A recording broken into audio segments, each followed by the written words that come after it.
If at first you don't succeed, ask again, ask someone else, ask in a different way, and don't give up. Welcome to the PA is In, the show created by PAs for PAs, where codependency with your supervising physician is a thing of the past, optimal team practice is the future, and physician associate has taken the place of physician assistant as the professional title of choice. I'm Tracy Bingaman, and I'm obsessed with redefining what success as a PA looks like and what it feels like.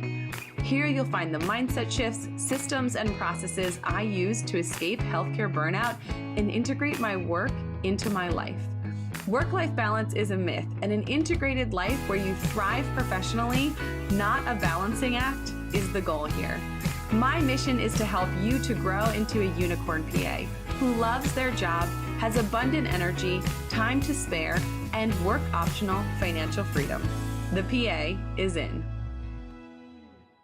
Imagine this. You wake up on a weekday and don't feel rushed. You have time to make breakfast, enjoy coffee, or even just take a moment to breathe. Your schedule is lighter, your energy is higher, and your income still strong. If you're dreaming of working part-time this year, the time to start is now. Here's the problem. You want more flexibility, more time, more balance, and more of you for what actually matters. But you're stuck, unsure how to make the pivot without losing income, costing you benefits, or compromising your career trajectory. That's exactly why I created Pathway to Part-Time, a 6-month coaching program designed to help you confidently transition into part-time hours without sacrificing your career.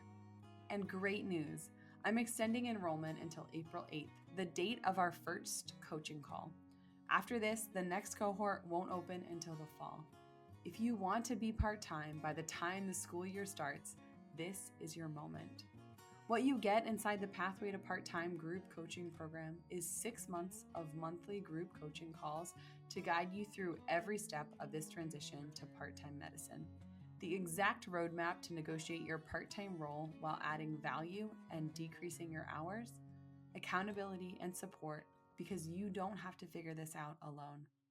Don't wait to start working toward the schedule you deserve. Book a coaching call today and enroll in the Pathway to Part-Time before doors close on April 8th. Link is in the show notes for booking your coaching call to see if it's a good fit, and the link to join us inside of the Pathway to Part-Time group coaching program. Your pivot to part-time starts now. Let's talk about what no one prepares you for when making the shift to part-time. The important conversations that will shape your success.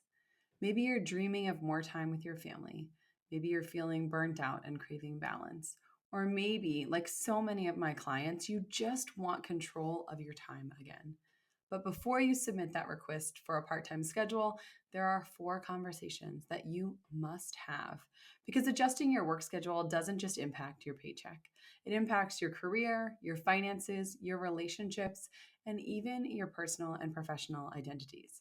Nothing happens in a vacuum. And if you're anything like me, when you get an idea like this, like pivoting to the part-time practice of medicine in your head, you start to run with it.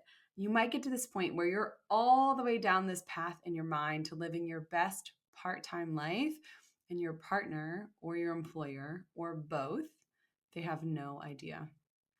This episode is your blueprint for who you need to talk to before making this transition, how to handle objections from your employer, your partner, your financial advisor, and even those doubts that you yourself have. The internal conversation you need to have with yourself about what this shift means for you, and the proper order of operations in having these conversations and approaching them with an open heart and an open mind. And make sure you stick around to the end, because I'm sharing how you can get coaching to help you navigate these conversations smoothly, peacefully, strategically, and advocate for what you truly want in a way that is both clear and calm. All right, let's do this. Now, the first conversation that you need to have is one with yourself.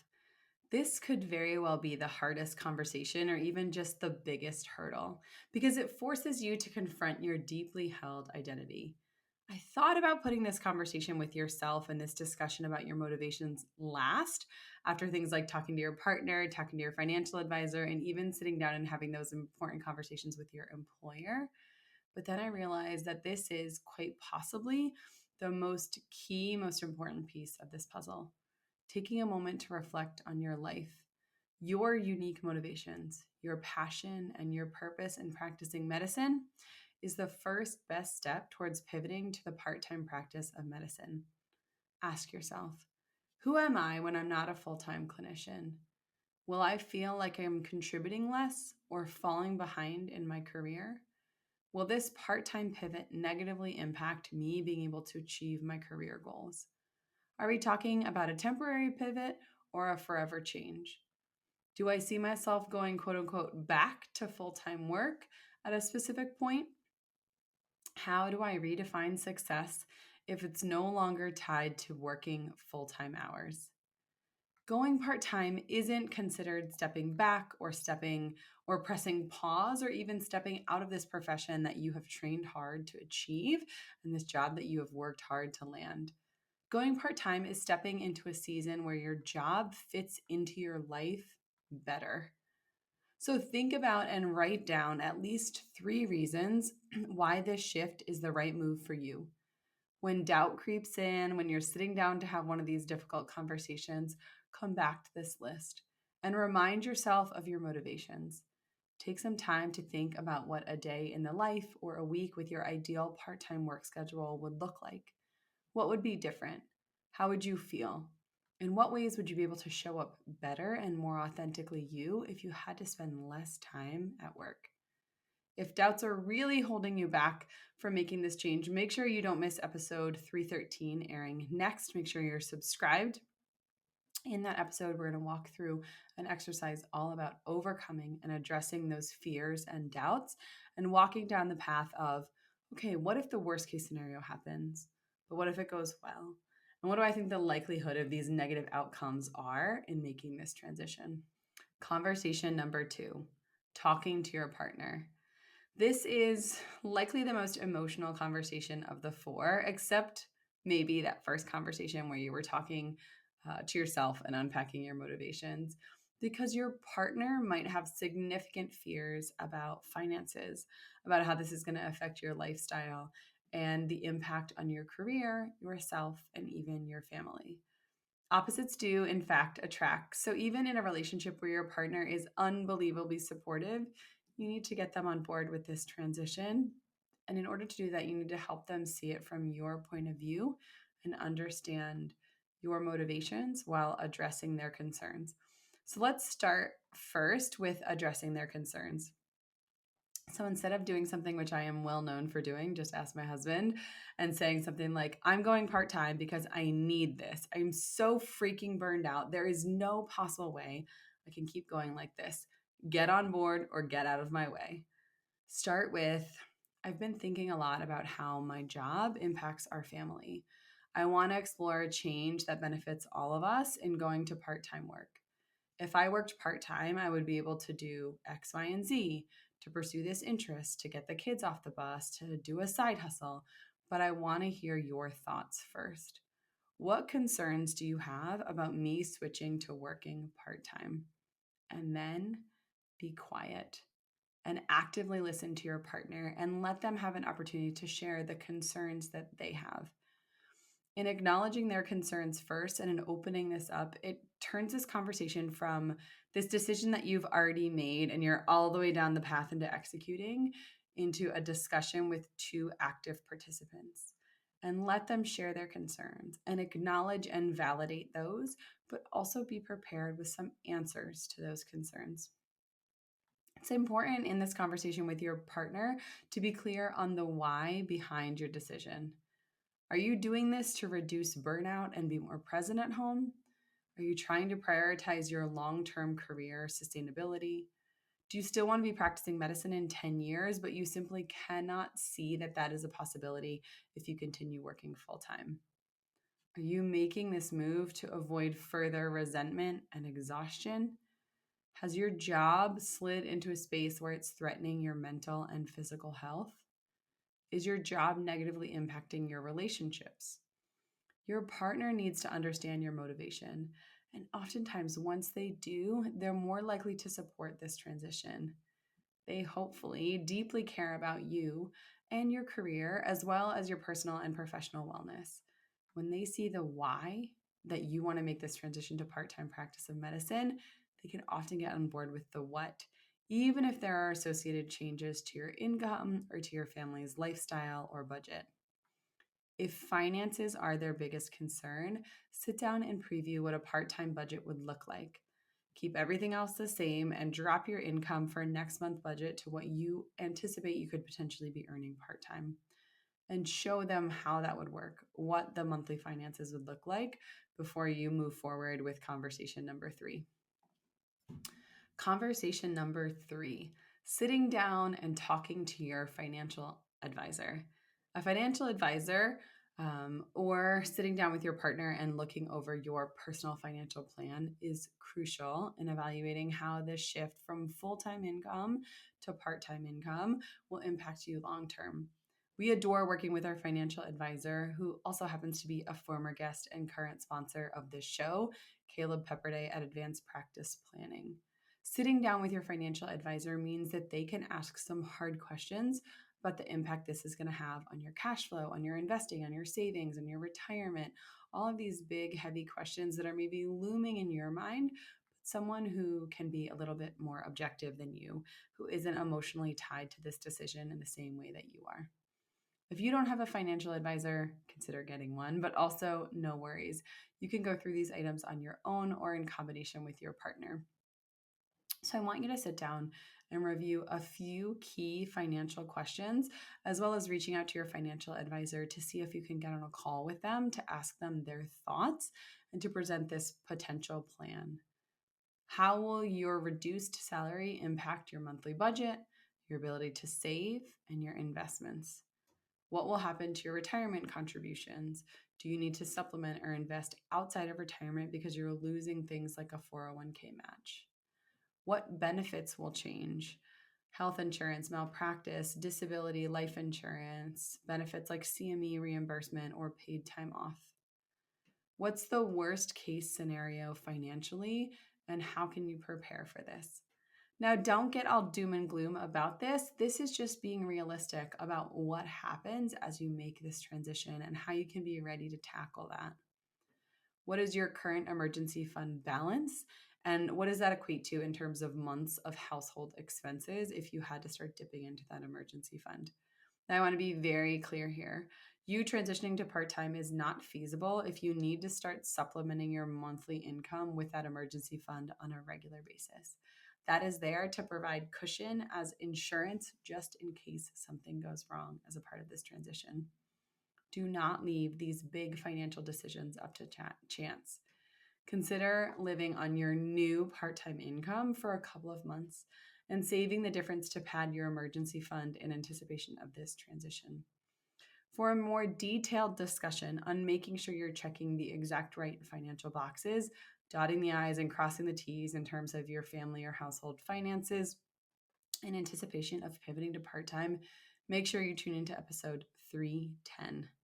You're going to want to make sure you're checking those specific boxes. It talks a lot more in detail about cash flow, an emergency fund, and how to prepare for this transition financially. Last but certainly not least, conversation number 4, talking to your employer. Now, you might have thought that this was the very first conversation that I was going to suggest that you have, but sitting down with your leader or administrator is conversation 4 of 4. Before you tackle this conversation, before you open this dialogue, make sure you've clarified your motivation, that you feel good about moving forward, that you've spoken with your partner and you've made sure your financials are in order. This can feel, asking work to go part-time, like it's the most intimidating conversation, because it sometimes can seem that your employer holds all the power over whether you'll be granted this coveted part-time status or your dream schedule, and how that transition will look financially and the impact that it will have on you and your family. However, I want to remind you that you are one of a few revenue-generating team members. You add incredible value to that team and organization and group. It is much more expensive for them to recruit, train, onboard, and replace you. And it's much easier for them to find a way to keep you on the team in a way that works for both you and your employer. So here's what you need to know before this conversation. I want you to be very intentional and strategic about coming to the table with a business case, not just a request. So instead of saying, I'd like to work part-time, how can we make that happen? Try, I'd love to discuss transitioning to a part-time schedule while maintaining high-quality patient care, while continuing to meet the needs of the practice. Here's how I could see this working. I just had a coaching call last night, which if you are interested in a personalized transition plan to going part-time, book yours using the link in the show notes. And at the conclusion of the call, the PA that I was working with walked away with 4 ideas of how he could pitch to add value to his surgical subspecialty practice where he worked in the office with a part-time schedule. Whether it's offering remote telehealth access, in-basket management, a new quality insurance improvement or quality assurance project, or becoming a lead educator for new support staff and providers, there are many ways that you can add value that isn't simply seeing patients and generating revenue as a clinician. What I want you to do is approach this conversation with the idea in mind that you're going to show them how this transition benefits the practice. If you can couple you asking for a part-time schedule with something that meets a need that they have, bonus points. So show them how your shift to part-time won't disrupt patient care, how it could save them money and reduced benefits, that they don't have to pay for, fewer PTO payouts for you, other things that's going to save them money because they're going to pay you slightly less for you to work less. And how retaining you improves continuity of care, how you being there improves access and those patients already know and love you. And also how you can continue providing value in a new or different capacity with this adjusted schedule. Employers often assume that you working part-time means less productivity. If you can negotiate to be paid based on RVUs, billable hours, shift work, you can oftentimes frame part-time as an efficient, cost-effective option for them where they're paying less, but when you work more, they pay you more. These productivity compensation models are an easy way to create a win-win for your employer and you, the employee, during this pivot.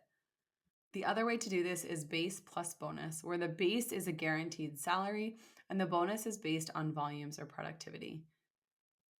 Now, I don't want to paint this as all unicorns and rainbows, so I want you to go into this conversation with your employer ready for pushback, ready for some objections, and prepared to respond accordingly.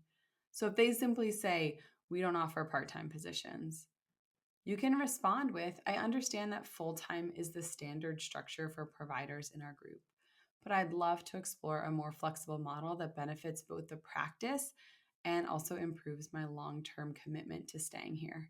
In saying that, you're not threatening to leave if they say no, but you're really making them realize that if they work with you, you're likely to stay. And if they don't, that you're likely going to leave. And then it's up to them to decide how they want to respond to that.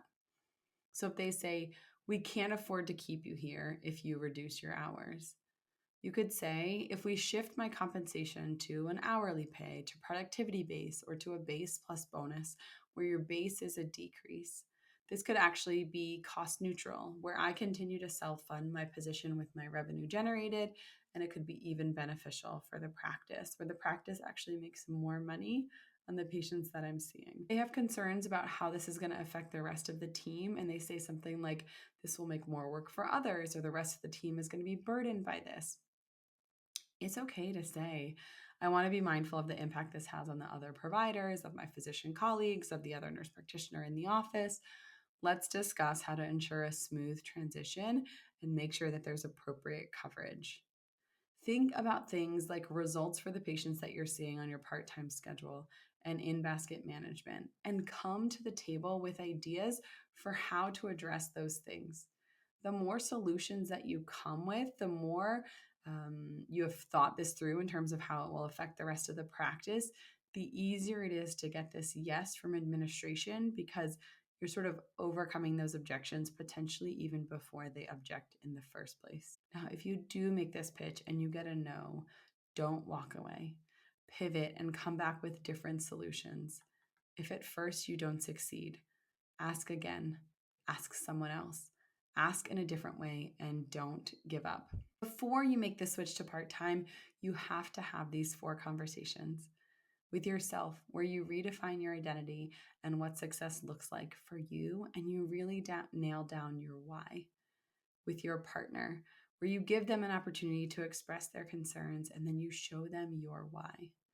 With your financial planner, where you evaluate your budget, cash flow, retirement, insurance payments, benefits, and all of these things to make sure that this is not going to negatively impact you financially.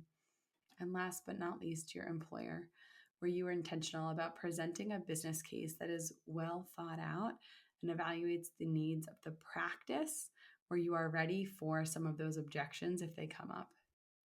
I want to invite you to book a one-on-one part-time coaching call. Let's strategize these conversations together and see what we can come up with. Head to the show notes and download the 5-step guide to a smooth part-time pivot.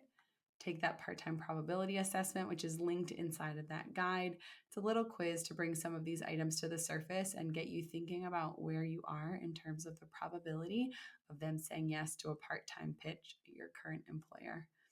And I invite you to join us inside the group coaching program, Pathway to Part-Time, where you'll get expert support from myself, step-by-step guidance, and a community of other clinicians who are on this journey as well. Going part-time isn't just about working fewer hours. It's about taking control of your life and your career. And these 4 conversations are the key to making this transition happen successfully. Thank you, as always, for tuning in to another episode of The PA is In. That's all for today. This PA is out. Congratulations. You've just joined an awesome club. By listening to a full episode of The PA is In, you are officially on the Unicorn PA team. Welcome aboard. What most team members do is they subscribe to the podcast because that allows them to automatically get the latest episode of the show. The life of your dreams exists on the other side of taking action. Keep making small shifts and keep getting better. Your life will improve, your career will soar, and you will have the confidence you need to create your own success. I will see you in the next episode. This PA is out.